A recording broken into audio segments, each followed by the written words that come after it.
আসসালামু আলাইকুম। বাংলাদেশি সমর্থকরা কি আজকে শ্রীলঙ্কাকে সাপোর্ট করছিলেন কিনা? বাংলাদেশের পাকিস্তানের সঙ্গে ম্যাচ বাকি আছে, শ্রীলঙ্কার সঙ্গে কিন্তু আর কোনো ম্যাচ বাকি নেই। অনেকেই আছেন যারা ওই ইকুয়েশনটা মেলাচ্ছিলেন যে আলটিমেটলি যদি আজকে পাকিস্তান না জিতে শ্রীলঙ্কা জিততো, বাংলাদেশের জন্য একটা অ্যাডভান্টেজ থাকতো কিনা, কারণ পাকিস্তান তাদের মোরালটা ডাউন থাকতো, তাদের জন্য মাস্ট উইন গেম থাকতো, সব কিছু মিলিয়ে পাকিস্তানের জন্য একটা ডিসিভিং ফ্যাক্টর হতে পারতো। কিন্তু দিন শেষে পাকিস্তানি ম্যাচ জয়লাভ করেছে। আমি ফেসবুকে একটা মিম দেখছিলাম এবং সেই মিমটা এরকম ছিল যে বাংলাদেশের সাপোর্টাররা তাদের দল পরিবর্তনটা কিভাবে হচ্ছে। প্রথমে আফগানিস্তানের সঙ্গে ম্যাচে শ্রীলঙ্কাকে সাপোর্ট করেছে, পরের দিন আবার বাংলাদেশ শ্রীলঙ্কাকে হারিয়েছে এবং ওই সময়টাতে ওই যে কাটাপ্পানে বাহুবলীকে কিউ মারা এরকম একটা যে মিম আছে, ওই জায়গায় দেখা যাচ্ছিল যে বাহুবলী হচ্ছে শ্রীলঙ্কা আর কাটাপ্পা হচ্ছে বাংলাদেশ, এরকম একটা মিম দেখছিলাম যেটা খুব মজার একটা মিম ছিল। বাট এখন ফ্যাক্ট যেটা সেটা হচ্ছে যে দেখেন কার কি অবস্থা, কার কি সম্ভাবনা বাংলাদেশের জন্য। যে বিষয়টা, দুটা ম্যাচ আছে, দুটা ম্যাচ বাংলাদেশকে জিততে হবে এবং এই দুইটা ম্যাচের সবচেয়ে বড় সমস্যার জায়গাটা হচ্ছে পরপর দুই দিন দুইটা ম্যাচ। বড় টুর্নামেন্টের প্রেক্ষাপট থেকে বলছি, রিকভারি টাইমটা তো অবশ্যই বাংলাদেশ পাবে না, বিশেষ করে পেস বোলারদের কথা বলছে। এবং আমার কাছে ব্যক্তিগতভাবে মনে হয় যে এর মধ্যে কোনো একটা ম্যাচে সাইফুদ্দিন খেলবেনই। কেন খেলবেন? কারণ তাসকিনকে ব্যাক টু ব্যাক দুদিন ম্যাচ খেলাবে না। তাসকিনকে ব্যাক টু ব্যাক দুদিন ম্যাচ খেলানোর, যেহেতু ওয়ার্কলোড ম্যানেজমেন্ট নিয়ে বাংলাদেশের ক্রিকেটাররা বা বাংলাদেশের টিম ম্যানেজমেন্ট এই মুহূর্তে আসলে খুবই কনসার্ন। সো আলটিমেটলি তাসকিনকে ব্যাক টু ব্যাক দুটা ম্যাচ বাংলাদেশ খেলাবে না, সাইফুদ্দিনকে একটা ম্যাচ খেলাতেই হবে। এখন সেই ম্যাচটা ইন্ডিয়ার সঙ্গে ম্যাচটা নাকি পাকিস্তানের সঙ্গে ম্যাচটা, সাইফুদ্দিন কোন শেপে আছেন, কেমন শেপে আছেন, বা তাসকিন কেমন শেপে আছেন, সব কিছু বিবেচনা করলে এটা টিম ম্যানেজমেন্টের সিদ্ধান্তটা নেবে। তবে আমার কাছে মনে হয়েছে টেবিল গেমে এই জায়গাটা আমরা হেরে গেছি। কেন হেরে গেছি? প্রথমত বিষয়টা হচ্ছে যে এই যে সুপার ফোরের যে লাইন আপ, মানে ফিক্সচারটা, সেই ফিক্সচারটা কিন্তু আগে থেকে নির্ধারিত করা। মানে ইন্ডিয়া যদি জয়লাভ করে তাহলে ইন্ডিয়া যদি গ্রুপ চ্যাম্পিয়ন হোক বা গ্রুপ রানার্স আপ হোক, ইন্ডিয়া A1-ই থাকতো। বাংলাদেশ যদি গ্রুপ চ্যাম্পিয়ন হোক বা গ্রুপ রানার্স আপ হোক, বাংলাদেশ B2-ই থাকতো। এখন মানে আইসিসির ইভেন্টগুলোতে এইভাবেই হয়, এসএসির ইভেন্টও এইভাবে হয়, champions trophy, T20 world cup এইভাবেই বিষয়টা হয়, ব্যাপারটা এরকমই থাকে। এখন এই ফিক্সচারটা তো যে আলটিমেটলি যদি বাংলাদেশ ওঠে তাইলে পরপর দুই দিন যে ম্যাচ হবে এটা তো বাংলাদেশের টিম ম্যানেজমেন্ট, বাংলাদেশের ক্রিকেট বোর্ড তারা আগে থেকেই জানতো।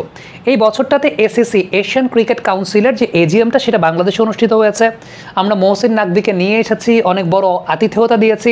ওই মিটিংয়ে কি এই ব্যাপার নিয়ে কথা বলা যেত না? ওই মিটিংয়ে কি এই ব্যাপার নিয়ে কথা আসতে পারতো না? কিংবা বাবা এত এনার্জি কই পাও? এই পাওয়ার চুমুকে অ্যাকশন। আমরা কি এই বিষয়টা দেখতে পারতাম না? যেহেতু আমরাও এখানে একটা ডেঞ্জার জোনে ছিলাম, আফগানিস্তানও ছিল, আফগানিস্তান উঠলে তারাও সেটা ফেস করতো, আমরাও তো ছিলাম আলটিমেটলি। তো এই যে ওয়ার্কলোড ম্যানেজমেন্টের জায়গাটা বা রিকভারি পিরিয়ডের যে জায়গাটা, দিস ইজ ভেরি ইম্পর্টেন্ট। আপনি চিন্তা করে দেখেন T20 ওয়ার্ল্ড কাপ যেটাতে সেমিফাইনালে আফগানিস্তান সাউথ আফ্রিকার সঙ্গে হেরেছিল, ওই দিন আফগানিস্তান রিকভারির কোনো টাইম পায়নি, বিকজ বিমান ভ্রমণের একটা ব্যাপার ছিল, রিকভারি টাইম তারা পায় নাই। এই যে রিকভারি টাইম না পাওয়া, this is very important, this is very important issue বড় টুর্নামেন্টে। দ্বিপাক্ষিক সিরিজ হলে খুব বেশি ম্যাটার করে না, কিন্তু এই জিনিসটাকে নোটিস করা উচিত ছিল বাংলাদেশের ক্রিকেট বোর্ডের। যেহেতু এসএসির এজিএমটা, এশিয়ান ক্রিকেট কাউন্সিলের এজিএমটা বাংলাদেশে হয়েছে, বাংলাদেশ আপার হ্যান্ডেই ছিল এবং সেই জায়গাটাতে মহসিন নাকভি, তার সঙ্গে বাংলাদেশের সুসম্পর্ক আছে যিনি এসএসির চেয়ারম্যান। আমি জানি না, আমার কাছে মনে হয়েছে টেবিল গেমে এই জায়গাটা বাংলাদেশ ক্রিকেট বোর্ড হেরে গেছে। এটা পুরোপুরি আমার কাছে ব্যক্তিগতভাবে মনে হয়েছে। টেবিল গেমটা বাংলাদেশ ক্রিকেট বোর্ড করতে পারে নাই।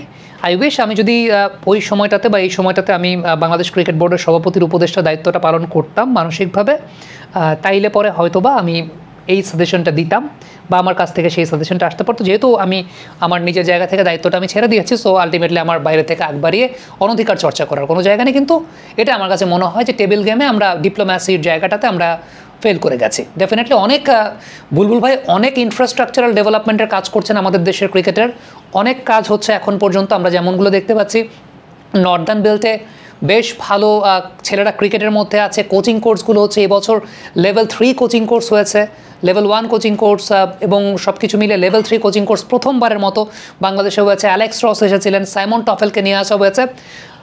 He is doing tremendous job. কিন্তু এই ডিপ্লোম্যাটিক পলিসির জায়গাটাতে যেটা সমালোচনা করা দরকার, সেই কথাটাই আমি বললাম যে ডিপ্লোম্যাটিক পলিসির জায়গাটাতে আমরা এই জায়গাটা ফেল করে গেছে। কিন্তু অ্যাপার্ট ফ্রম দ্যাট আমাদের দেশের ক্রিকেট ডেভেলপমেন্টের যে জায়গাগুলো, ক্রিকেট ডিসেন্ট্রালাইজের জায়গাগুলো, আমি বলবো না যে সব কিছু হয়ে গেছে বা সব কিছু হচ্ছে, অনেক কিছুই হচ্ছে যেগুলো এত বছর আসলে কখনো হয় নাই, কেউই করেন নাই। সেই জায়গাটা নিয়ে আসলে কাজ হচ্ছে, টু বি ভেরি অনেস্ট।